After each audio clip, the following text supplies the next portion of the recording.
দুদকের মামলায় বেগম রোকেয়া বিশ্ববিদ্যালয়ের সাবেক উপাচার্য নাজমুল আহসান কলিমুল্লাহকে গ্রেপ্তার করেছে গোয়েন্দা পুলিশ।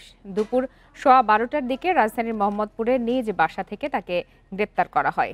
পরে তাকে মিন্টো রোডের ডিবি কার্যালয়ে নেওয়া হয়েছে। নাজমুল আহসান কলিমুল্লাহর বিরুদ্ধে বিধি বহির্ভূতভাবে বিশ্ববিদ্যালয়ে অনুপস্থিতি, স্বেচ্ছাচারিতা, স্বজনপ্রীতি ও দুর্নীতির বিভিন্ন অভিযোগ রয়েছে। এর আগে অনিয়ম, দুর্নীতি ও স্বেচ্ছাচারিতার অভিযোগে 111টি ঘটনার 790 পৃষ্ঠার শ্বেতপত্র প্রকাশ করে রংপুরের বেগম রোকেয়া বিশ্ববিদ্যালয়ের শিক্ষক, কর্মকর্তা ও কর্মচারীদের সংগঠন অধিকার সুরক্ষা পরিষদ। জাতীয় নির্বাচন পর্যবেক্ষণ পরিষদের চেয়ারম্যান হিসাবে দায়িত্ব পালন করছেন কলিমুল্লাহ।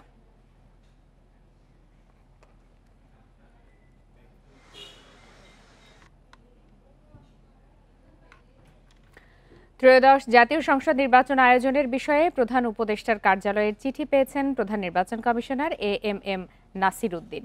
সকালে এই চিঠি পান তিনি। এর আগে আগামী ফেব্রুয়ারিতে রমজানের আগেই জাতীয় নির্বাচন আয়োজনের জন্য ইসিকে চিঠি দেয় প্রধান উপদেষ্টার কার্যালয়। বুধবার রাতে গণমাধ্যমে পাঠানো বার্তায় এ কথা জানায় প্রেস উইং। প্রধান উপদেষ্টার মুখ্য সচিব এম সিরাজ উদ্দিন মিয়া প্রধান নির্বাচন কমিশনারকে এই চিঠি পাঠান।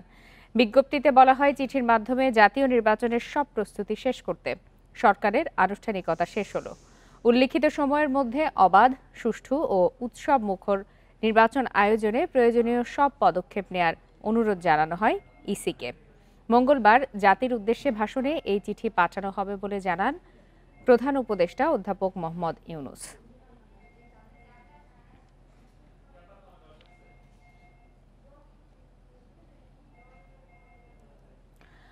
আরপিও ও আচরণ বিধি নিয়ে রাজধানীর আগারগাঁওয়ের নির্বাচন ভবনে চলছে কমিশনের নবম সভা। বেলা 11টা থেকে শুরু হয় এই সভা। এতে সভাপতিত্ব করছেন প্রধান নির্বাচন কমিশনার এএমএম নাসির উদ্দিন। এ বিষয়ে সর্বশেষ তথ্য জানাতে সেখান থেকে যোগ দিয়েছেন সহকর্মী সুলতানা জাহান মিতু। মিতু, আপনি সকাল থেকেই নির্বাচন কমিশন কার্যালয়ে অবস্থান করছেন এবং সেখানে একটি বৈঠক চলছিল। আমরা সর্বশেষ সেই তথ্য জানতে পেরেছি। কি কি বিষয় রয়েছে আলোচ্য সূচিতে, কি কি সিদ্ধান্ত আসলো, কি জানতে পেরেছেন?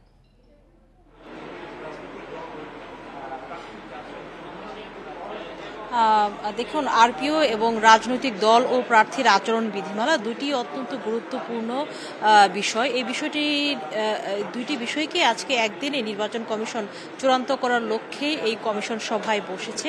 তবে এখন বৈঠকের বিরতি চলছে। খাবার এবং নামাজের বিরতির পরে বৈঠকটি আবার চলবে। আমরা ধারণা করছি বিকেল হয়ে যেতে পারে বৈঠকটি শেষ হতে হতে, কারণ এটি অত্যন্ত ব্যাপক একটি বিষয়। রাজনৈতিক দল ও প্রার্থীর যে আচরণ বিধিমালা, সেটিতে এবার বেশ কিছু পরিবর্তন এনেছে নির্বাচন কমিশন। এর আগে এর খসড়ার নীতিগত অনুমোদন দিয়েছিল এবং সেটি নির্বাচন কমিশনের ওয়েবসাইটে প্রকাশ করা হয় জনসাধারণের জন্য মতামত দেওয়ার জন্য, এবং সেসব মতামত, দাবি, আপত্তি সবকিছু নিয়েই আজকে কমিশন সভায় আলোচনা চলছে। দিনের প্রথম ভাগে আলোচনা হয়েছে সেসব আচরণ বিধিমালা এবং সেটি মোটামুটি একটি পর্যায়ে গুছিয়ে এনেছে। তবে আরপিও নিয়ে বিরতির পরে, মধ্যাহ্নভোজের বিরতির পরে তারা আলোচনা করবেন বলে এখানকার একাধিক কর্মকর্তা আমাদেরকে জানিয়েছেন। একটি বিষয়, এই যে আরপিও গণপ্রতিনিধিত্ব আদেশ, এর যে সংশোধনী আনতে চলেছে নির্বাচন কমিশন, এর মাধ্যমে নির্বাচনী প্রস্তুতির যে কাজ সেটা অনেকটা এগিয়ে যাবে। বিশেষ করে আগামী জাতীয় সংসদ নির্বাচনকে সামনে রেখে যে সকল আইন বিধি সংস্কার করছে নির্বাচন কমিশন, আরপিও সংশোধনের মাধ্যমে সেই কাজটি অনেকটাই এগিয়ে যাবে। উল্লেখ্য, এবার আরপিওতে গুরুত্বপূর্ণ যে পরিবর্তনটি আনতে চলেছে নির্বাচন কমিশন, সেটি হচ্ছে কোনো একটি আসনের কোনো একটি কেন্দ্রে যদি অনিয়ম হয় ভোট চলাকালীন সময়, সেখানে নির্বাচন কমিশনের এখতিয়ার থাকবে পুরো আসনের ভোট বাতিল করে দেওয়ার, যেটি এর আগেই নির্বাচন কমিশনের এখতিয়ারে ছিল। বিগত আওয়ামী লীগ সরকার এসে আইনের এই ধারাটি সংশোধন করার ফলে কোনো একটি আসনের একটি কেন্দ্রে অনিয়ম হলে শুধু ওই কেন্দ্রের ভোটটি বাতিল করা হয়েছিল বিগত নির্বাচনে। এ তো গেল আরপিওর কথা। আচরণ বিধিমালাও সংশোধনের কাজ চলছে এবং সেই সাথে নির্বাচনের যে প্রস্তুতি, সেই প্রস্তুতিও পুরোদমে কাজ শুরু করেছে নির্বাচন কমিশন। প্রধান উপদেষ্টার ঘোষণার পরে সেই কাজে আরও বেশি গতি এসেছে। বিশেষ করে যদি ভোটার তালিকার কথা বলি অথবা সীমানা পুনর্নির্ধারণ, সেটি কিন্তু এই চলতি আগস্ট মাসের মধ্যেই চূড়ান্ত হয়ে যাবে। একটি বিষয়, 39 থেকে 40টি আসনে সীমানা পুনর্নির্ধারণে কাজ করছে নির্বাচন কমিশন, খসড়া তালিকা প্রকাশ করেছে। তবে সারা দেশ থেকে সেসব সীমানার বিষয়ে বেশ কয়েকটি দাবি, আপত্তি প্রতি এসেছে এবং সেটি নিয়ে প্রতিদিনই নির্বাচন কমিশনে ভিড় করছেন অসংখ্য সংক্ষুব্ধ ব্যক্তি, প্রার্থী বা এলাকাবাসী। সেসব নিয়েও নির্বাচন কমিশনে আলোচনা চলছে।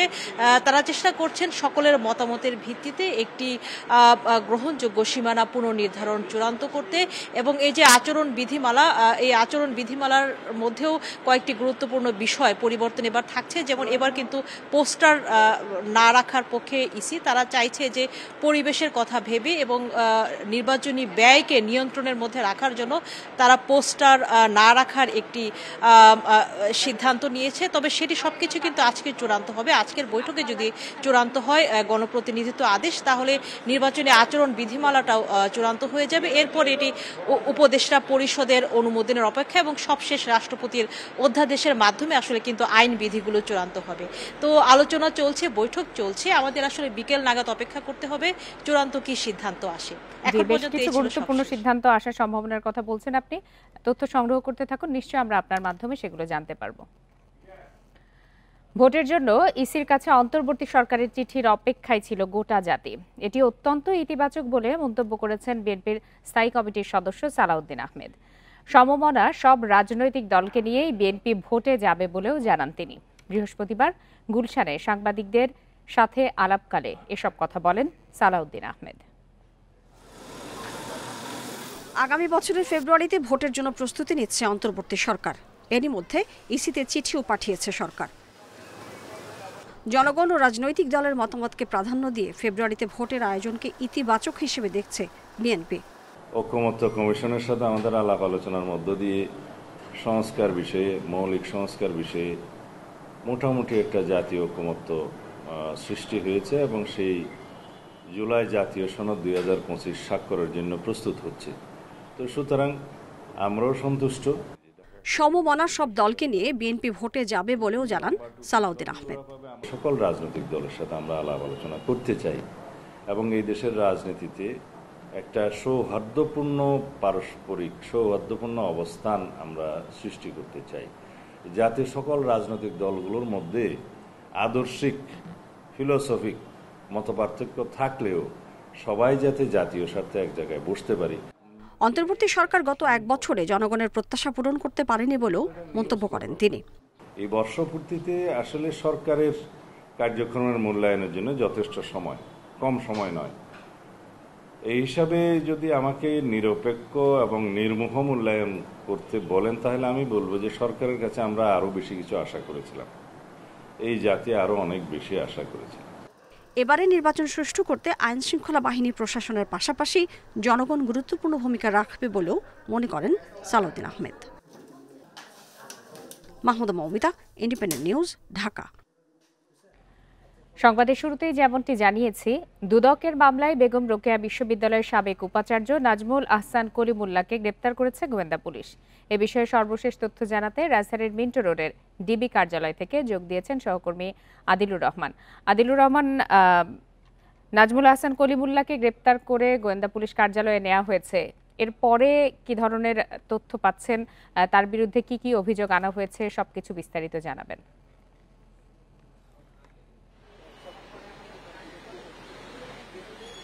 দেখুন, প্রথমেই বলি আপনাকে যে 18 জুন দুদকের একটি মামলা, সেই মামলায় মূলত আজকে সকালবেলায় মোহাম্মদপুর থেকে নাজমুল হাসান কলিমুল্লাহ তাকে গ্রেপ্তার করা হয়েছে। গ্রেপ্তার করার পরে তাকে মিন্টু রোডের যে ডিবি কার্যালয় সেখানে নিয়ে আসা হয়েছে। নিয়ে এসে প্রাথমিক একটি জিজ্ঞাসাবাদ সেটি এই মুহূর্তে করা হচ্ছে বলে আমরা জানতে পেরেছি এবং এখনো নাজমুল হাসান কলিমুল্লাহ তিনি ডিবি কার্যালয়ে আছেন। তবে আমরা ভেতর থেকে বেশ কয়েকটি সূত্র থেকে আসলে জানতে পারছি যে আজকেই তাকে আদালতে তোলা হবে এবং পরবর্তী আদালত যে নির্দেশনা দেন সেটি আদালত দিবেন আর কি। তবে এরই মধ্যে আমরা যেটি আসলে জানতে পারলাম সেটি হচ্ছে বেগম রোকেয়া বিশ্ববিদ্যালয়ের তিনি যখন ভিসি ছিলেন 2017 সাল থেকে 2021 সাল পর্যন্ত তিনি বেগম রোকেয়া বিশ্ববিদ্যালয়ের ভিসির দায়িত্ব পালন করেছেন। এই সময়ে একটি উন্নয়ন প্রকল্পের কাজ হয়েছে। মূলত সেই উন্নয়ন প্রকল্পে অনিয়ম এবং দুর্নীতির অভিযোগে নাজমুল হাসান কলিমুল্লাহকে গ্রেপ্তার করা হয়েছে এবং সেটি গ্রেপ্তার করা হয়েছে দুদকের একটি মামলার ভিত্তিতে এবং দুদকের সেই মামলায় বলা হয়েছে যে নাজমুল হাসান কলিমুল্লাহ তিনি 30 কোটি টাকার মূল্যে, আপনি জানেন যে 30 কোটি টাকা বা তার বেশি মূল্যের যে কাজগুলো হয়ে থাকে, উন্নয়ন কাজগুলো হয়ে থাকে, সেগুলো মন্ত্রণালয়ের চুক্তি লাগে এবং মন্ত্রণালয়ের অনুমোদন লাগে। তো এই যে কাজটি করা হয়েছে 30 কোটি টাকার মূল্যের বা যে উন্নয়ন প্রকল্পে যে অনিয়মের অভিযোগটি উঠেছে, সেই জায়গায় মন্ত্রণালয়ের কোনো চুক্তি বা মন্ত্রণালয়ের কোনো অনুমোদন নেওয়া হয়নি। তো না নেবার কারণে এখানে অনিয়মের অভিযোগ উঠেছে এবং একই সাথে সেই কাজে যে ঠিকাদার প্রতিষ্ঠানটি কাজ করেছে, কাজ করবার আগে তার যে অগ্রিম টাকা, সেই অগ্রিম টাকাও পরিশোধ করা হয়েছে, অগ্রিম টাকা দেওয়া হয়েছে, যেটি মন্ত্রণালয়ের কোনো সিদ্ধান্তের ছাড়াই সেটি দেওয়া হয়েছে। তো এই ধরনের যে অনিয়ম দুর্নীতির যে অভিযোগগুলো, সেই অভিযোগগুলোই তার বিরুদ্ধে উঠেছিল। প্রথমে দুদক তার যে তদন্ত সেটি করেছে, করার পরে তার যে সংশ্লিষ্টতা সেটি পাওয়ার পরেই 18 জুন দুদক নাজমুল হাসান কলিমুল্লাহর বিরুদ্ধে মামলা করে।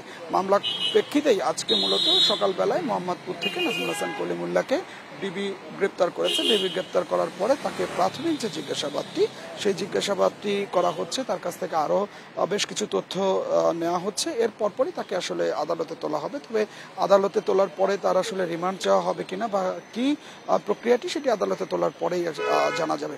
এবং আমরা যেটি আসলে এখন পর্যন্ত যেটা জানতে পারছি যে আর কিছুক্ষণ পরে সেটি হয়তো বা আধা ঘন্টা বা 1 ঘন্টার মধ্যেই নাজমুল হাসান কলিমুল্লাহকে এখান থেকে ডিবি কার্যালয় থেকে বের করা হবে। তো আমার কাছে ডিবি কার্যালয়ের সামনে থেকে এটি ছিল এখনকার সবশেষ। জানাচ্ছিলেন সহকর্মী আদিলুর রহমান।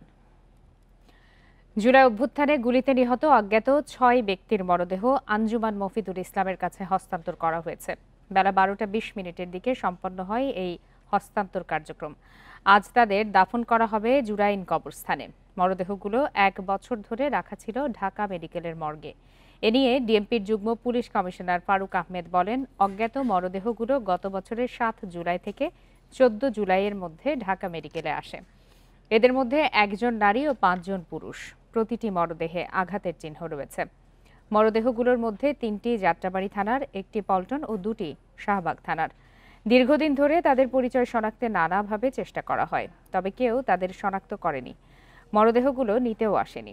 তদন্তের স্বার্থে এবং ভবিষ্যতে পরিচয় শনাক্তের সম্ভাবনা বিবেচনায় ডিএনএ নমুনা সংরক্ষণ করে রাখা হয়েছে। বডিগুলি আমাদের মর্গে এসেছিল 7 তারিখ থেকে 14 তারিখের ভিতরে, গত অগাস্টের 7 থেকে 14। তো যথাযথ প্রক্রিয়া আমরা ময়নাতদন্ত সম্পন্ন করেছি। করার পর ডেড বডিগুলি আমরা ডিএনএ, যেহেতু আননোন ছিল, আমরা ডিএনএ এর আলামত সংগ্রহ করেছি, সেগুলি ডিএনএ অ্যানালাইসিস করা হয়েছে, রিপোর্টও চলে আসছে।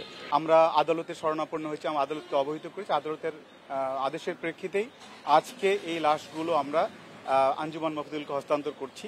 এবং তবে এই লাশগুলো প্রত্যেকটাই আমরা নাম্বার দিয়ে সিরিয়াল দেওয়া আছে।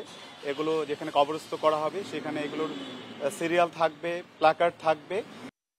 ছাত্র জনতার অভূতপূর্ব গণঅভ্যুত্থানে স্বৈরাচার শেখ হাসিনার পতনের পর 3 দিন দেশে কোনো সরকার বা পুলিশ প্রশাসন ছিল না। তারপরও সাধারণ মানুষের ধৈর্য ও সাহসে এড়ানো গিয়েছিল বড় বিপর্যয়। সে সময়ে জনগণের ঐক্যবদ্ধ প্রচেষ্টাকে অনন্য নজির বলছেন বিশ্লেষকরা। জনগণের আস্থা নষ্টের জন্য রাজনৈতিক দলগুলোকে দোষ দিচ্ছেন তারা। 7 আগস্ট 2024 স্বৈরাচার পতনের 2 দিন পর দেশে নেই সরকার, নেই পুলিশ প্রশাসন। আইন শৃঙ্খলা পরিস্থিতি সামলাতে হিমশিম খাচ্ছিল সেনাবাহিনী। রাত গড়ালেই ডাকাতি, ছিনতাইয়ের আতঙ্ক, সাথে পতিত আওয়ামী লীগ ও ভারতীয় মিডিয়ার গুজবে উদ্বেগে ছিল সবাই।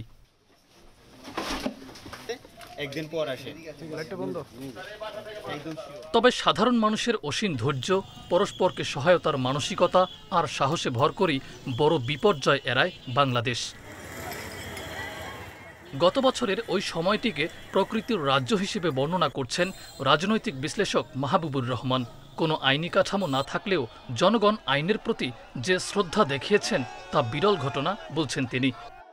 এই কয়েকটা দিন তো প্রকৃতির রাজ্যের মতোই ছিল, তারপরেও কিন্তু মানুষ বিশৃঙ্খলা যেভাবে এক্সপেক্ট করা হয়েছিল, আওয়ামী লীগ কিন্তু আশা বলেছিল অনেকবার যে যদি এই ধরনের পরিবর্তন হয় তাহলে তাদের অসংখ্য লোকের তারা ক্ষতির আশঙ্কা করেছিল। 2-3 দিন সরকার নাই, তারপরে কিন্তু মানুষ সেভাবে আইন হাতে তুলে নেয়নি। 71 থেকে 2024 দেশের সব ক্রান্তিকালী দায়িত্বশীল আচরণ করেছে সাধারণ মানুষ। তবে রাজনৈতিক দলগুলোর জন্যই জনগণের আস্থা নষ্ট হয়েছে বলে রাজনৈতিক দলগুলোকেই দোষারোপ করলেন এই রাজনৈতিক বিশ্লেষক। আমাদের রাজনৈতিক দলগুলো বা রাজনৈতিক দলের নেতারা অধিকাংশ সময় প্রতারণা করেছে। সেই দায়টা থেকে, সেই ক্ষোভটা থেকে, সেই কষ্ট থেকে মানুষ মাঝে মাঝে খেপে যায়। এই খ্যাপাটাই তো আপনি দেখেন 91 সালে, এই খ্যাপাই তো দেখেন আপনি 7 নভেম্বর, এই খ্যাপাই তো দেখেন আপনি 2024। স্বৈরাচার পতনের পর কয়েকদিন ট্রাফিক ব্যবস্থাপনা, জননিরাপত্তা সহ অনেক পুলিশি দায়িত্বই পালন করেছে ছাত্র জনতা।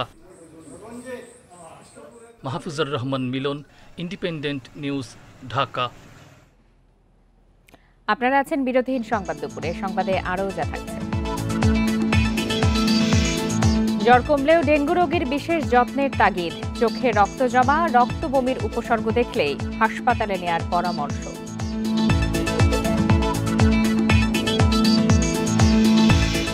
এক সপ্তাহের ব্যবধানে পেঁয়াজের দাম কেজিতে 15 টাকা পর্যন্ত বেড়েছে। বৈরী আবহাওয়া, আমদানি বন্ধ সহ 3 অজুহাত।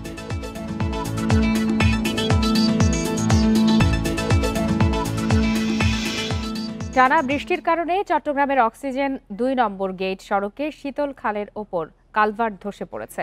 ফলে সড়কের এক পাশে যান চলাচল বন্ধ রয়েছে, অন্য পাশে যান চলাচল সীমিত করায় দেখা দিয়েছে যানজট। বিশেষজ্ঞরা বলছেন, ভারী যানবাহনের চাপ নেওয়ার সক্ষমতা ছিল না পুরানো কালভার্টটির। বুধবার রাত থেকেই চট্টগ্রামে চলছে হালকা থেকে ভারী বৃষ্টি। এর জেরে বৃহস্পতিবার সকালে জলাবদ্ধতার ভোগান্তিতে পড়ে নগরীর নিচু এলাকার মানুষ। কাদা জল পেরিয়েই গন্তব্যে যায় কর্মজীবী মানুষ। রাস্তায় যানবাহনের সংখ্যাও ছিল কম।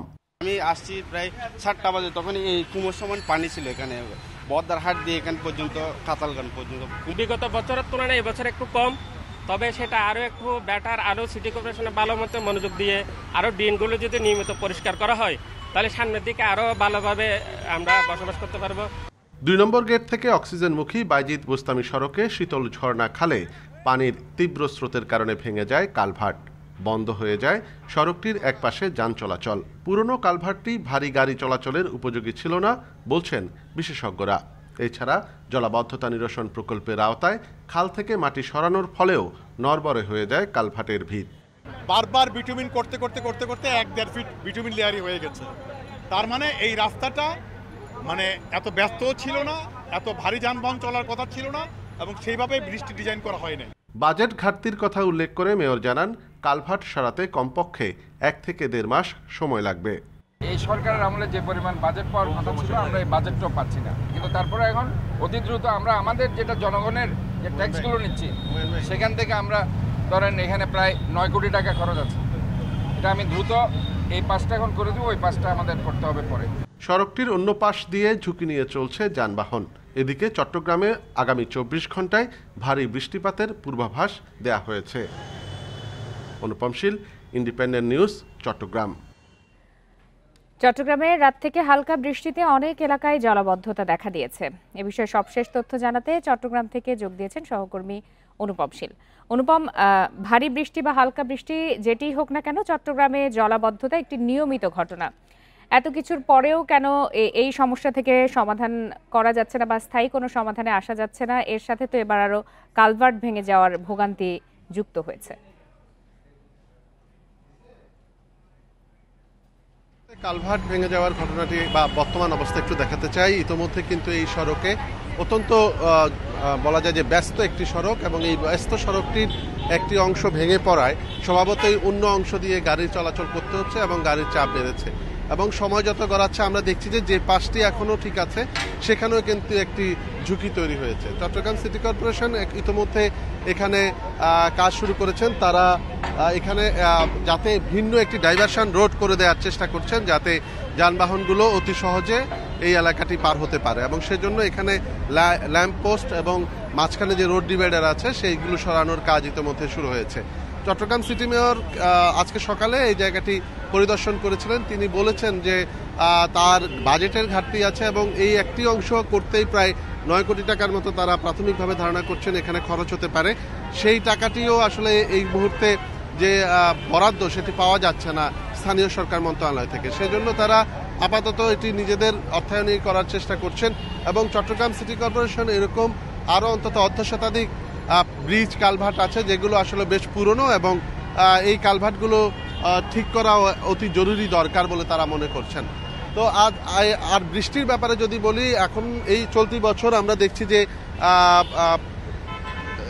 দেখছি যে মূলত গত কয়েক বছরের তুলনায় কিছুটা পরিবর্তন এসেছে। অর্থাৎ চট্টগ্রাম নগরীতে 3টি সংস্থার অধীনে অর্থাৎ পানি উন্নয়ন বোর্ড, চট্টগ্রাম সিটি কর্পোরেশন এবং চট্টগ্রাম উন্নয়ন কর্তৃপক্ষ, এই 3টি সংস্থার অধীনে অন্তত 14,000 কোটি টাকার প্রকল্প চলমান আছে এখানকার জলাবদ্ধতা নিরসনকে ঘিরে।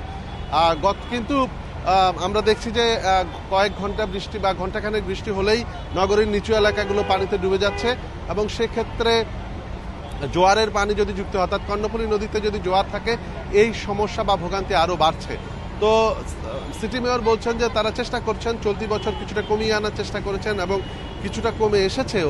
তবে সামনের বছরগুলোতে তারা চেষ্টা করছেন আরও কিভাবে এই জট বা জলাবদ্ধতা যেটি বলি না কেন সেটি কিভাবে কমিয়ে আনা যায়। তবে এক্ষেত্রে নগরবাসীর একটি দায়িত্বশীল আচরণের কথা তিনি প্রত্যাশা করছেন, যেহেতু নানা নর্দমায় যদি ময়লা আবর্জনা ফেলা হয় তাহলে এই পানি নামতে একটি বড় বাধা তৈরি হয়। সেজন্য তিনি নগরবাসীর একটি দায়িত্বশীল আচরণ প্রত্যাশা করেছেন। চট্টগ্রাম থেকে জানাচ্ছিলেন সহকর্মী অনুপম শীল। কাপ্তাই হ্রদে পানি বাড়তে থাকায় বাঁধের গেট দিয়ে 2.5 ফুট থেকে বাড়িয়ে 3 ফুট করে পানি ছাড়ছে জলবিদ্যুৎ কেন্দ্র কর্তৃপক্ষ। ফলে কর্ণফুলী নদীতে স্রোত বেড়ে যাওয়ায় চন্দ্রঘোনা ফেরি বন্ধ রয়েছে। কাপ্তাই পানি বিদ্যুৎ উৎপাদন কেন্দ্রের ব্যবস্থাপক প্রকৌশলী মাহমুদ হাসান জানান, বৃষ্টি ও পাহাড়ি ঢলে হ্রদের পানি বিপদসীমা অতিক্রম করেছে, তাই বাঁধের 16টি জলকাপড় দিয়ে 3 ফুট করে পানি ছাড়া হচ্ছে। এতে প্রতি সেকেন্ডে হ্রদ থেকে পানি যাচ্ছে প্রায় 60,000 কিউসেক। তবে 3 ফুট করে পানি ছাড়ার পরও কাপ্তাই বাঁধের ওপরের অংশে পানি কমেনি। তলিয়ে গেছে অনেক বাড়িঘর, রাস্তাঘাট, সরকারি অফিস ও বিদ্যালয়। কর্ণফুলী কাঁচালং নদী হয়ে প্রতিদিনই পানি বাড়ছে কাপ্তাই হ্রদে। পানি বাড়ায় বিদ্যুৎ কেন্দ্রের 5টি ইউনিট পুরোপুরি সচল হয়েছে, ফলে সর্বোচ্চ বিদ্যুৎ উৎপাদন হচ্ছে কেন্দ্রটিতে।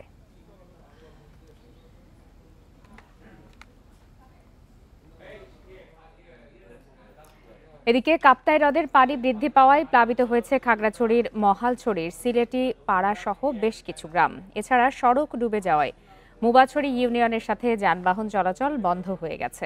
ভোগান্তিতে পড়েছেন স্থানীয়রা। এ বিষয়ে সর্বশেষ তথ্য জানাতে এই মুহূর্তে খাগড়াছড়ি থেকে যোগ দিয়েছেন সহকর্মী সমীর মল্লিক। সমীর মল্লিক, ঘণ্টাখানেক আগেও আপনার সাথে কথা হচ্ছিল, আপনার মাধ্যমে দেখেছিলাম যে বেশ কিছু এলাকা প্লাবিত হয়েছে এবং সড়কে যান চলাচল প্রায় বন্ধ। সেক্ষেত্রে কিভাবে সেখানকার মানুষ যাতায়াত করছেন এবং তাদের সহায়তার জন্য কোনো ধরনের অগ্রিম ব্যবস্থা নেওয়া হয়েছে কিনা? দেখুন, কাপ্তাই হ্রদের পানি বৃদ্ধির কারণে কিন্তু একটা প্রভাব খাগড়াছড়ির মহালছড়ির যে নিচু এলাকাগুলো রয়েছে সেগুলোতে পড়েছে। আমি এই মুহূর্তে যে জায়গাটিতে রয়েছি আপনাকে যদি সরাসরি দেখাচ্ছে, মহালছড়ি সদর উপজেলার একেবারে সিলেটিপাড়া যে এলাকাটি রয়েছে সেখানে গত 3 দিন ধরে কিন্তু এই পরিস্থিতি তৈরি হয়েছে। অর্থাৎ এখন কাপ্তাই লেগে যে পানির অবস্থা 108.80 ফুট, অর্থাৎ এটি একেবারে বিপদসীমার বলা যায় সেখানে রয়েছে এবং এই পানিটি বাড়ার কারণে কিন্তু এখানকার বেশ কিছু গ্রাম প্লাবিত হয়েছে। এবং আমি কিছুক্ষণ আগে এখানকার উপজেলা নির্বাহী কর্মকর্তার সাথে কথা বলেছি, তিনি আমাদের বলেছেন এখন পর্যন্ত তারা প্রায় 200 পরিবারের কথা জানিয়েছেন যারা পানিবন্দী হয়েছে, কিন্তু বাস্তবে এই সংখ্যাটা আরেকটু বেশি।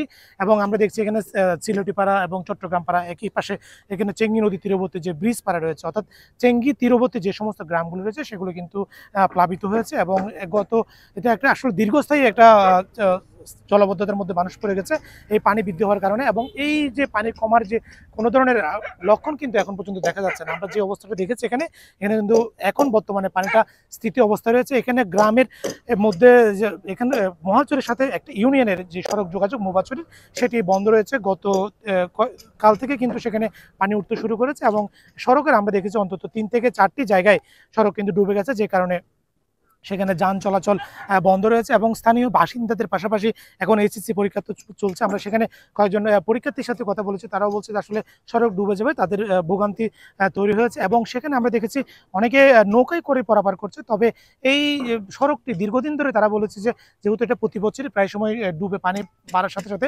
সেক্ষেত্রে সড়কটি যদি 3 ফুট উঁচু করে পুনর্নির্মাণ করা হয় সেক্ষেত্রে তাদের যে ভোগান্তি সেটা দূর হবে। এবং এখন পর্যন্ত আমরা যে খবর জেনেছি এখানে মহালছড়ি উপজেলা যে সমস্ত নিচু এলাকাগুলো রয়েছে সেগুলোতে পানি ইতিমধ্যে রয়েছে। এবং যদি এই পানিটা দ্রুত না কমে এবং যদি উজানে বৃষ্টি হয় একই সাথে সেখানে যদি পাহাড়ি ঢল থাকে তাহলে পানি বাড়বে এবং মানুষের যে ভোগান্তি সেটিও বাড়বে। এবং আপনি জানেন এখানে চেঙ্গি নদী, মাইনী নদী সহ কাঁচালং, কর্ণফুলী যে সমস্ত নদীগুলোর কারণে যে সমস্ত নদীগুলো রয়েছে সেগুলোর কারণে কিন্তু লেকের পানি বাড়ছে এবং এই পানি যদি বাড়তে থাকে তাহলে মানুষের যে ভোগান্তি সেটি আরও বাড়বে এবং সাধারণ যারা ভুক্তভোগী রয়েছে তারা প্রশাসনের পক্ষ থেকে সহায়তা চেয়েছে। এই ছিল মহালছড়ি থেকে সবশেষ। জানাচ্ছিলেন সহকর্মী সমীর মল্লিক। পদ্মার তীব্র স্রোতে নিয়ন্ত্রণ হারিয়ে বাল্কহেডের ধাক্কায় ভেঙে গেছে মানিকগঞ্জের পাটুরিয়া লঞ্চঘাটের দুটি জেটি। ফলে চরম ভোগান্তিতে যাত্রী, লঞ্চ শ্রমিক ও মালিকরা। ভাঙনের ঝুঁকিতে রয়েছে ঘাট এলাকাও। স্থানীয়দের অভিযোগ, ঘাটের পশ্চিম অংশে অবৈধভাবে বালু তোলায় এমন অবস্থা তৈরি হয়েছে। দক্ষিণ পশ্চিমাঞ্চলের জেলাগুলোতে যাতায়াতের জন্য গুরুত্বপূর্ণ পাটুরিয়া লঞ্চঘাট। কয়েকদিন ধরে পদ্মার তীব্র স্রোতের কারণে ঝুঁকিতে ছিল ঘাটটি। এর মধ্যে মঙ্গলবার বিকেলে লঞ্চঘাটে ধাক্কা দেয় বালুবাহী একটি বাল্কহেড। এতে ঘাটের দুটি জেটি ভেঙে নদীতে ভেসে যায়। শুধু লঞ্চঘাট নয়, তীব্র স্রোতে ভাঙনের ঝুঁকিতে যাত্রী ছাউনি সহ ঘাটের আশপাশের অনেক প্রতিষ্ঠান। হুমকিতে পড়েছে ৩ নম্বর ফেরিঘাটও। এটা বড় পরিকল্পনা নিতে হবে। এই ছোট পরিকল্পনা নিয়ে তো আপনার এই বাঁধ কখনোই প্রতিরক্ষা করা সম্ভব নয়। খুব তাড়াতাড়ি যদি এটা সংশোধন না হয় বা এটা পরিবেশ সৃষ্টি না করে ভাঙন রোধে, তাহলে পরে পাটুরিয়া ঘাট এখানে শেষ হয়ে যাবে। সংশ্লিষ্টদের অভিযোগ, ঘাটের পশ্চিম অংশে অবৈধভাবে বালু তোলা বন্ধ হয়নি, সেজন্যই এই অবস্থা তৈরি হয়েছে। কিছু জায়গা এরিয়া ভাঙে, তখনই বলছে যে এখানকার জায়গাটা থাকবে না, আগের থেকে কিছু করার মনে করলে যদি থাকে, এরকম কিছু ব্যবস্থা করলে হয়তো থাকবে। আমাদের কথা তো কর্ণপাত করা নাই। ভাঙন রোধে এখন পর্যন্ত কোনো উদ্যোগ নেই বিআইডব্লিউটি-এর। এ বিষয়ে ক্যামেরার সামনে কথা বলেননি কোনো কর্মকর্তাও। তবে উপজেলা নির্বাহী কর্মকর্তার দাবি, ভাঙন রোধে দ্রুত ব্যবস্থার নির্দেশ দেওয়া হয়েছে। অবৈধ বালু তোলায় আটক করা হয়েছে 2 জনকে। কিছুদিন আগে এই যে ভাঙনটি হলো তার আগে আমি এখানে অভিযান করে গিয়েছি, বন্ধ করে গিয়েছিলাম, আবার একটু অগোচরে চালিয়েছে, যার ফলে ভাঙনটি হয়েছে। আপনারা দেখতে পাচ্ছেন যে এখানে জিও ব্যাগ আনা হয়েছে, আজকের মধ্যে ইনশাআল্লাহ কাজ শুরু হবে। লঞ্চঘাট ভেঙে যাওয়ার বিকল্প ব্যবস্থায় 2 নম্বর ফেরিঘাট দিয়ে লঞ্চ চলাচল করছে। Independent news. এবার ডেঙ্গু পরিস্থিতি নিয়ে প্রতিবেদন।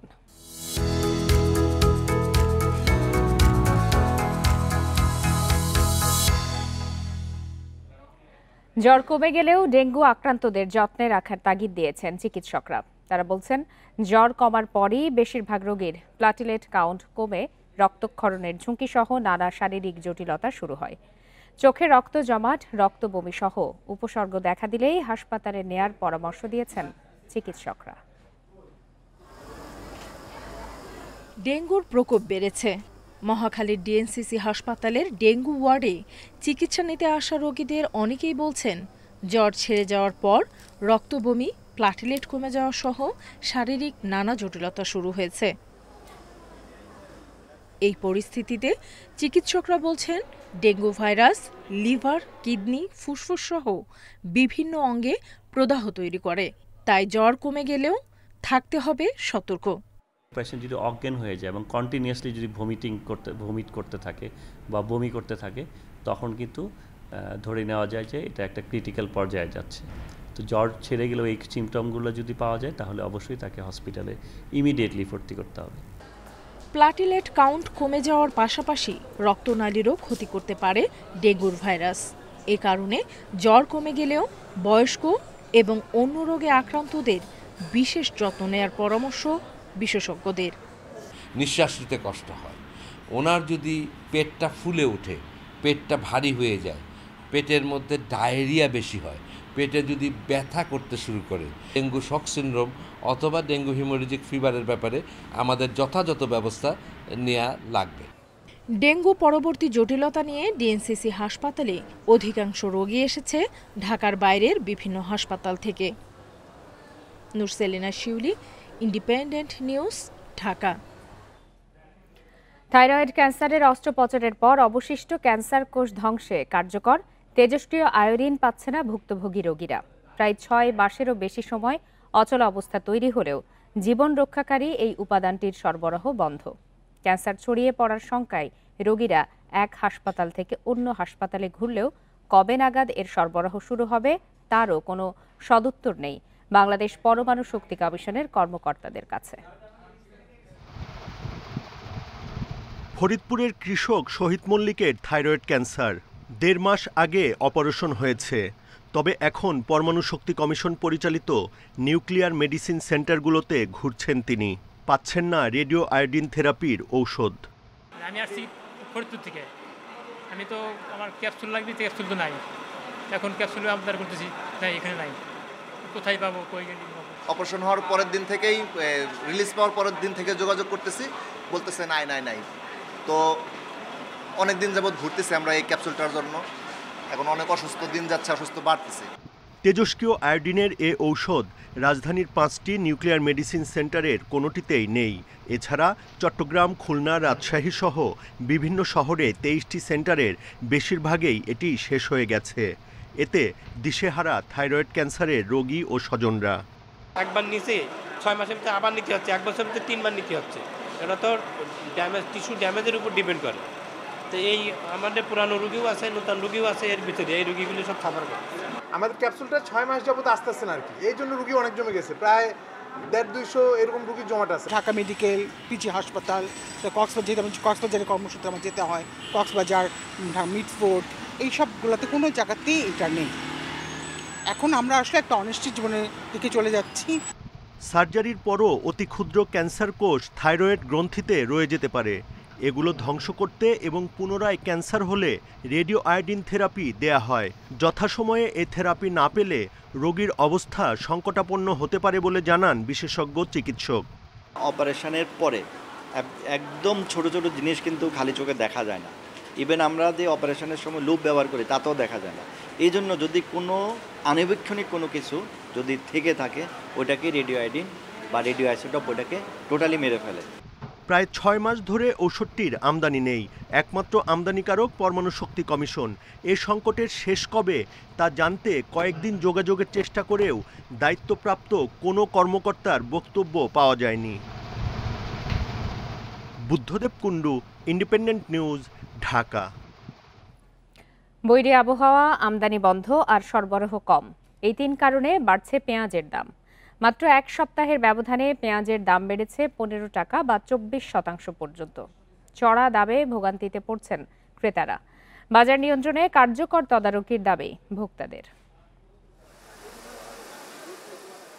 রাজধানীর কারওয়ান বাজার সহ বেশিরভাগ বাজারে পেঁয়াজের কোনো সংকট নেই, কিন্তু কিনতে হচ্ছে চড়া দামে। প্রতি কেজি দেশি পেঁয়াজ বিক্রি হচ্ছে 70 থেকে 75 টাকা দরে, খুচরা বাজারে তা 80 টাকা। খুচরা বিক্রেতাদের দাবি, পাবনা, ফরিদপুর সহ অন্যান্য উৎপাদন এলাকা থেকেই বেশি দামে পেঁয়াজ কিনতে হচ্ছে, তাই কমে বিক্রি সম্ভব হচ্ছে না। বাধ্য হয়ে প্রয়োজনের চেয়ে কম কিনছেন ক্রেতারা। মানুষের আয়ও বাড়ে নাই, আর মানুষের এই যে আমরা কাজ করি, আমার কাজের দামও বাড়ে নাই, মালের দাম বাড়িয়ে গেছে। বৃষ্টি আর গরম হচ্ছে তো, যার জন্য পেঁয়াজটা পচে যাচ্ছে বেশি, আমদানি কম, যার জন্য হয়তো দামটা একটু বেশি। দেশের পেঁয়াজের বেশি আবাদ হয় পাবনা অঞ্চলে। সেখানকার আড়তদাররা বলছেন ভারত থেকে আমদানি বন্ধ অনেক দিন। বাজারে এখন যেসব পেঁয়াজ কেনাবেচা হয় তার সবই দেশি। গত বছর ভালো দাম পাওয়ায় এবার বেশি লাভের আশায় কৃষক সরবরাহ কমিয়ে দিয়েছে। বৃষ্টির কারণে আমদানি কম হচ্ছে, মনে করেন গাছ তো কম আনতেছে, চাষিরা কম আনতেছে, বাজার একটু বাড়ছে। দাম না বাড়েন তাহলে কৃষক মরে যাবে, তার কারণ পেঁয়াজ এক মনে হয় 25 কেজি, এর মধ্যে আবার পচা হয়। পেঁয়াজের বাড়তি দামের কারণ অনুসন্ধানে বাজার তদারকিতে নেমেছে ভোক্তা অধিদপ্তর। কর্মকর্তারা জানান, প্রাথমিকভাবে কারসাজি প্রমাণ না মিললেও অভিযান চলমান থাকবে। তো এখানে আমরা তাদের বলেছি যে আপনারা ক্যাশ মেমো রাখবেন, ক্রয় মূল্য, বিক্রয়ের যে ট্রান্সপারেন্সিটা, এইসব ডকুমেন্ট যাতে থাকে এবং যেসব নিয়মকানুন আছে মূল্য তালিকা যাতে থাকে। তো আমাদের যেটা দাম বৃদ্ধির কারণ হিসাবে আমরা যেটা বলতেছি, হাটে কৃষকরাই এই দামে পেঁয়াজগুলো বিক্রি করছে। তো কৃষকের হলো আরও বেশি দাম পাওয়ার আশায় সাপ্লাইটা হয়তো কমিয়ে দিয়েছেন। বাজার নিয়ন্ত্রণে পেঁয়াজ আমদানির জন্য বাণিজ্য মন্ত্রণালয়ে সুপারিশ করা হবে বলেও জানায় ভোক্তা অধিদপ্তর। Shahid Ahmed, Independent News, Dhaka. টঙ্গীতে গ্যাস সিলিন্ডার লিকেজ থেকে বিস্ফোরণে দগ্ধ স্বামী স্ত্রী মারা গেছেন। বুধবার রাত 11:30টার দিকে স্ত্রী হাফিজা আক্তার ও বৃহস্পতিবার ভোর 4:30টার দিকে স্বামী মোহাম্মদ রিপন মিয়া মারা যান। জাতীয় বার্ন ইনস্টিটিউটের আইসিইউতে ভর্তি ছিলেন তারা। এর আগে 3 আগস্ট তাদের 4 মাস বয়সী ছেলেও মারা যায়। চিকিৎসক জানিয়েছেন, রিপনের শরীরের ৮০% এবং স্ত্রীর শরীরের ৭০% পুড়ে গিয়েছিল। গত রবিবার গাজীপুরের টঙ্গীর মীরের বাজার এলাকায় গ্যাস সিলিন্ডার লিকেজ থেকে বিস্ফোরণে রিপন ও তার স্ত্রী হাফিজা বেগম দগ্ধ হন। ঘরে থাকা 4 মাসের শিশু রায়হান ঘটনাস্থলেই মারা যায়।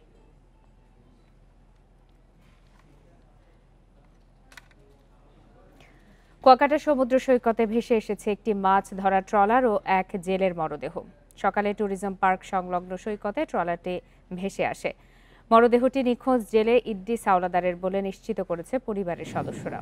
পুলিশ ও স্থানীয়রা জানান, গত 25 জুলাই বঙ্গোপসাগরে 15 জেলে সহ FB সাগরকন্যা নামের একটি ট্রলার ডুবে যায়। 4 দিন পর 10 জেলেকে ভাসমান অবস্থায় উদ্ধার করা হয়। পরে 1 আগস্ট নজরুল ইসলাম নামের এক জেলের মরদেহ সৈকতের মীরাবাড়ি পয়েন্টে ভেসে আসে। ট্রলার ডুবির ওই ঘটনায় এখনও নিখোঁজ 3 জেলে।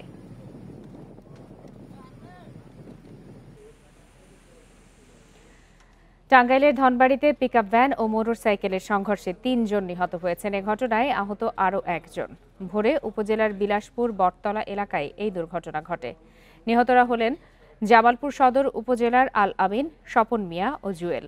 পুলিশ জানায়, ভোরে ঢাকা থেকে জামালপুরগামী একটি পিকআপ ভ্যান বটতলা এলাকায় পৌঁছালে বিপরীত দিক থেকে আসা মোটরসাইকেলের সঙ্গে সংঘর্ষ হয়।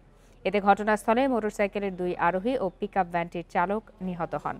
খবর পেয়ে পুলিশ ঘটনাস্থলে গিয়ে হতাহতদের উদ্ধার করে। আহত 1 জনকে উন্নত চিকিৎসার জন্য ময়মনসিংহ মেডিকেলে পাঠানো হয়েছে।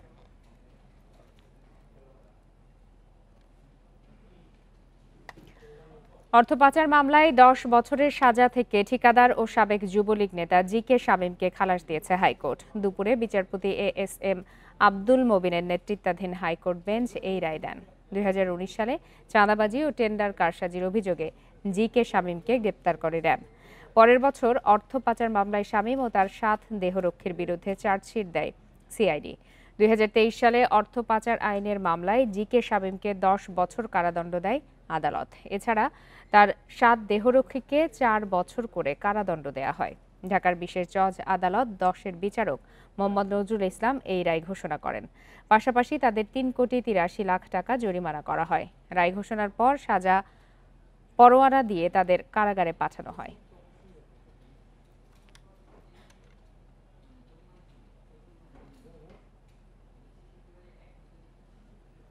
কুষ্টিয়া জেলা কারাগার থেকে পলাতক আসামিরা এখনো ধরা ছোঁয়ার বাইরে। 1 বছরে হাতে গোনা কয়েকজনকে গ্রেপ্তার করা গেলেও বেশিরভাগ আসামিই পলাতক। তাদের মধ্যে সাজাপ্রাপ্ত সহ দাগি আসামিও রয়েছে। জেলায় অপরাধ সংঘটিত করার ক্ষেত্রে এসব আসামিরাই আবার সক্রিয় হয়ে উঠেছে। 2024 সালের 7 আগস্ট আদালত থেকে জামিনের পর কুষ্টিয়া জেলা কারাগার থেকে মুক্ত হন বেশ কয়েকজন আসামি। সেই সময় তাদের সঙ্গে বের হতে হট্টগোল শুরু করে অন্য কারাবন্দীরা। এক পর্যায়ে কারারক্ষীদের উপর হামলা ও প্রধান ফটকের তালা ভেঙে ফেলে তারা। পরিস্থিতি নিয়ন্ত্রণে সেনাবাহিনীর পৌঁছার আগেই পালিয়ে যায় শতাধিক কারাবন্দী। আইনশৃঙ্খলা বাহিনী চলে আসে, আসার পর আমাদেরকে জায়গা থেকে দূরে সরায় দেয়। তো আমরা তারপরে ওখান থেকে দূরে চলে যাই।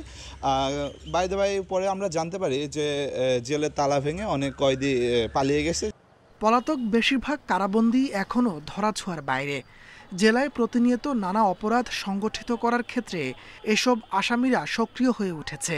এতে আতঙ্কিত স্থানীয়রা।